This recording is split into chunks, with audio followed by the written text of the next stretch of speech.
Bonjour et bienvenue sur le podcast anonyme. On va faire notre 3e vidéo, Franck. C'est incroyable. Je suis fatigué. Mais non, on va y arriver. Il m'a enchaîné à la chaise. Non. Tu trouves pas qu'il y a une ambiance un peu différente? Ouais. C'est un peu étrange là, il y a une ambiance un peu différente. Parce qu'on va parler d'un cas particulier Ouais. qui nous tient à cœur. Franchement, c'est quand en fait tu dois faire une partie de jeu de rôle, tu organises une partie de jeu de Ouais. rôle. Et Tu- puis, Tu invites tes joueurs et il n'y en a aucun qui vient sauf un. on est que deux. On est que deux. Donc là, tu te dis, bon, Il y a deux choix. il y a deux choix. Le premier, c'est tu crées un podcast, voilà, et tu fais des vidéos, C'est ça. voilà. Moi, je dirais qu'il y a trois choix. Tu crées un podcast, tu fais des vidéos. Ouais.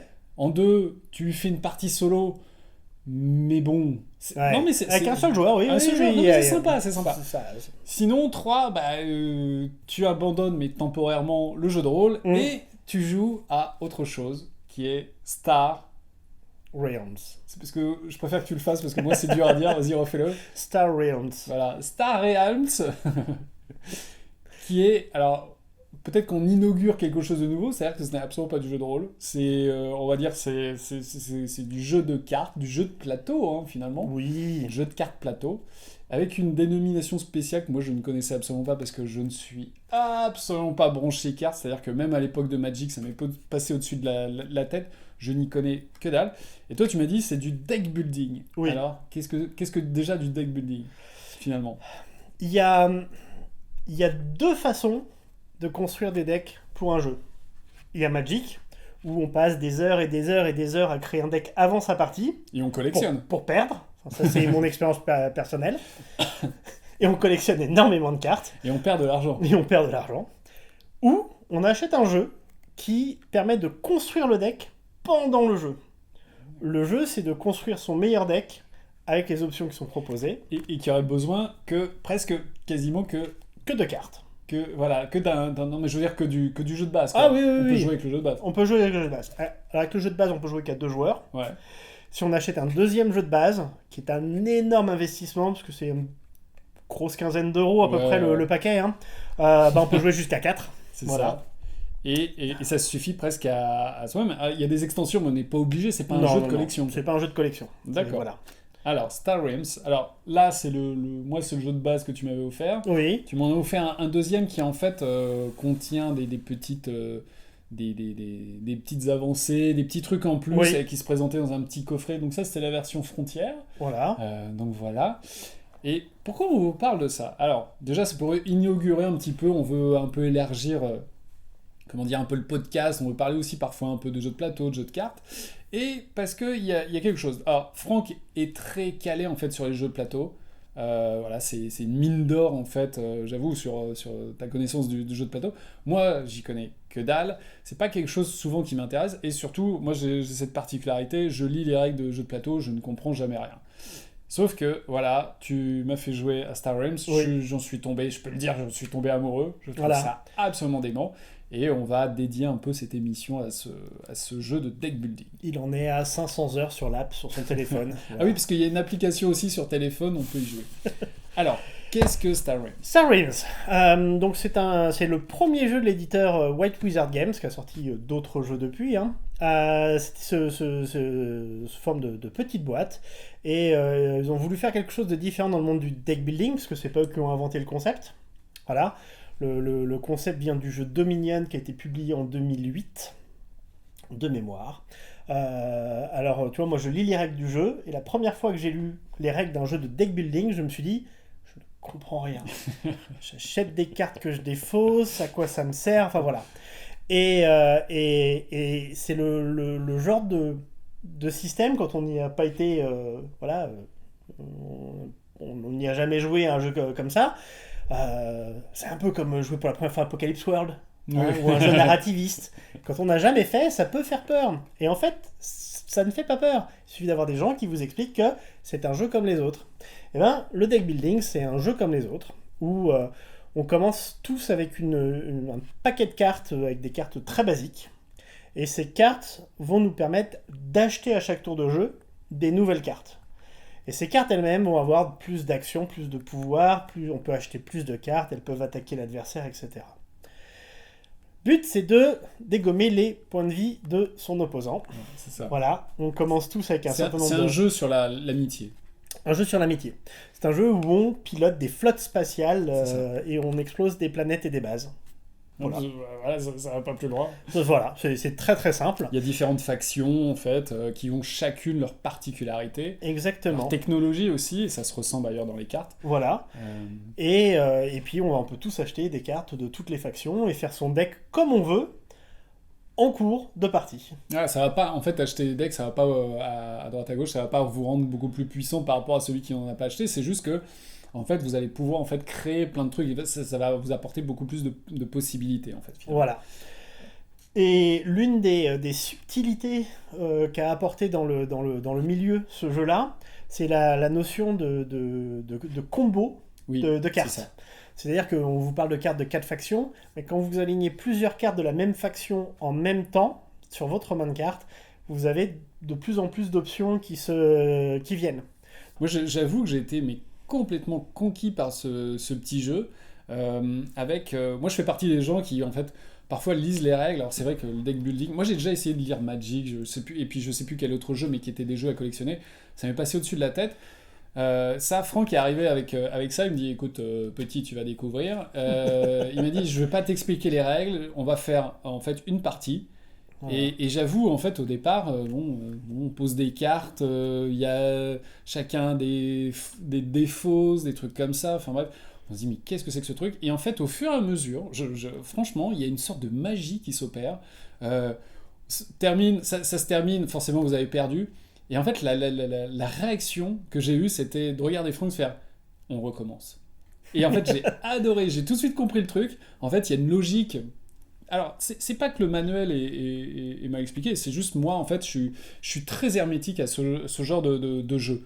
Mais, et c'est pour ça qu'on en parle, c'est parce que moi, je le conseille vraiment à ceux qui sont un peu comme moi, qui sont pas du tout branchés là-dedans. C'est une petite merveille. C'est un truc, en fait, moi, depuis que j'ai ça, j'ai envie de faire découvrir ce jeu à quiconque, quoi. Enfin, n'importe qui. C'est-à-dire, tiens, on va faire une petite partie, on fait une partie, et après, je sais que ça va s'illuminer, en fait, dans le regard de l'autre, et on va continuer à jouer. Ouais. Voilà. Et ça c'est quand même le cas de beaucoup de choses. Hein. Oui, bien sûr. Je parlais en rigolant de jeux narrativistes, en rigolant, mais il y a des fois, il y a des systèmes de jeux qui comprennent mieux à l'utilisation. Ouais, si t'es pas guidé par la personne qui a compris, en fait, c'est dur en fait de choper le truc. Mm-hmm. Alors, brièvement, on va pas vous faire une partie, on voulait filmer une partie, etc. On le fera peut-être une autre fois, mais en gros, chacun a des cartes. Mm-hmm. Chacun a des cartes qui sont alignées devant soi. On a une défausse dans laquelle en fait ces cartes vont aller. On a aussi un paquet de cartes en fait qui est à l'envers dans lequel on va piocher.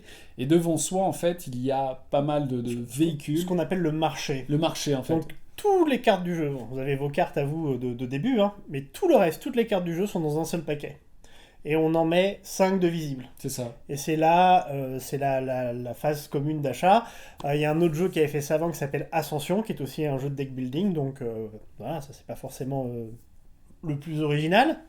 Mais on a tous les mêmes choix. Et c'est vrai que des fois, acheter une carte pour pas que l'adversaire la prenne, ça fait aussi partie des choses. Et donc voilà, on a des cartes en main. Les cartes donnent soit de quoi attaquer l'adversaire, soit de quoi acheter des cartes, soit de quoi soigner sa flotte. Exactement, c'est ça. Il y a 3 ressources, et voilà, et c'est à peu près tout. Et c'est à peu près tout.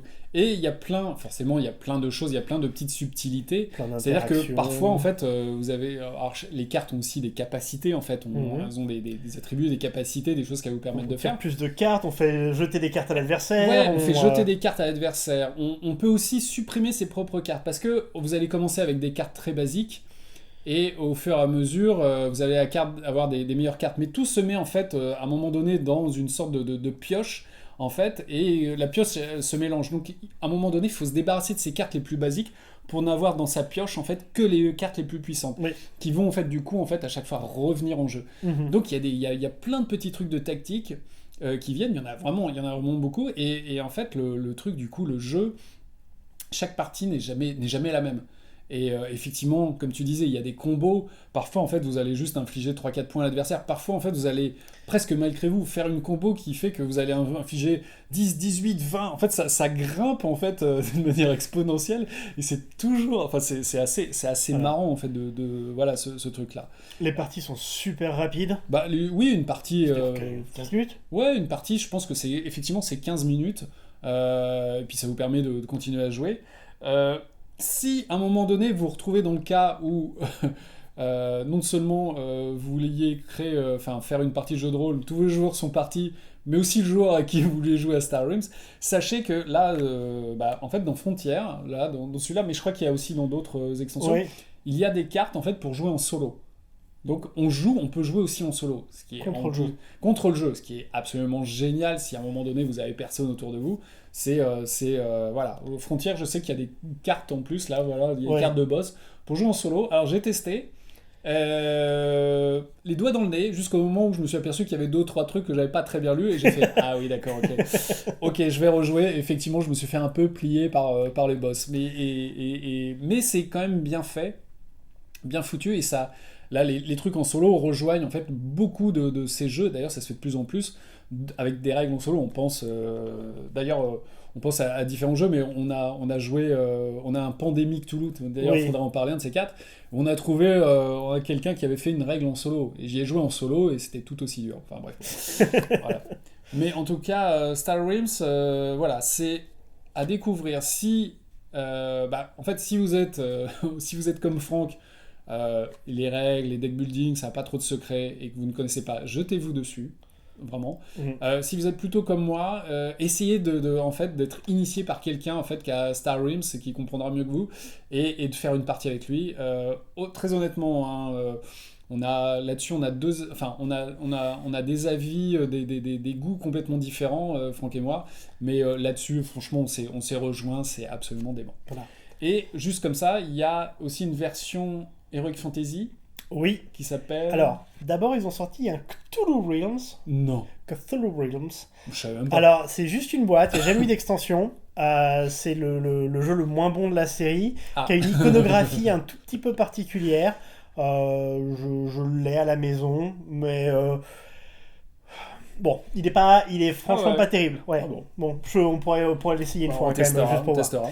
Et ils ont sorti Hero Realms, qui est donc la boîte de base permet de jouer à 4 joueurs exactement comme Star Realms, sauf que cette fois-ci on a des chevaliers, des C'est de l'Heroic magiciens Fantasy. et des orques qui se tapent dessus à base de sorts. Voilà, c'est à peu près, on y a joué, c'est à peu près les mêmes règles, à quelques Il y a- trucs un il y peu a quelques différents. petits différents. Je trouve que thématiquement, c'est plus facile de visualiser ce qu'on fait que d'avoir des hordes de vaisseaux Ouais. dans l'espace. Moi, j'ai un petit faible pour Hero Realms, D'accord, ok. j'admets. Mais c'est à travers ces extensions qui brillent. Ils ont d'abord sorti 5 extensions de personnages. C'est-à-dire qu'au lieu que tout le monde commence avec le même deck de 10 cartes, on a le guerrier, le clerc, le voleur, le prêtre et le ranger qui ont des decks très spécifiques pour Ah ouais. commencer et qui n'ont pas le même nombre de points de vie. Enfin, on est vraiment dans le côté jeu de rôle. Et bon, on peut se taper dessus. Et ensuite, ils ont sorti 2 campagnes. D'accord. Donc 2 boîtes en mode coopératif ou solo d'ailleurs, où on suit une suite de scénarios, on combat des boss, il y a des obstacles, il y a des monstres qui apparaissent, enfin il y a plein de trucs, c'est absolument génial. Et c'est pareil, c'est des boîtes de la taille Ouais, de Frontières. Ouais, c'est des boîtes un petit peu comme ça. Voilà. Voilà, je sais pas, la lumière vient de s'éteindre, mais c'est pas grave. On a perdu la continue. lumière bleue. On a perdu une lumière. Je sais pas pourquoi. Bon, c'est pas grave. Tout va bien. Donc ça. Et qu'est-ce qu'on voulait dire Ah oui. En fait, voilà, on a fait un peu le tour sur Star Realms, etc. Donc on vous le conseille. Et quand vous aurez un peu joué et compris le jeu, sachez que vous pouvez aussi y jouer en fait sur votre portable. Il y a une Sur- application. Sur téléphone, Ouais. tablette, Android, iOS, et il y a même une version Steam. Et là où chez Wizard Games, ils sont quand même très très forts, non seulement ils font des jeux de plateau pas chers, mais si vous avez un compte chez eux et que vous avez acheté le jeu quelque part, et ben vous l'avez acheté sur toutes les plateformes Ah, et c'est bien, vous avez le contenu sur toutes vos plateformes en même temps. Ça, c'est des gens qui sont vraiment très très bien. Bon, et bien voilà.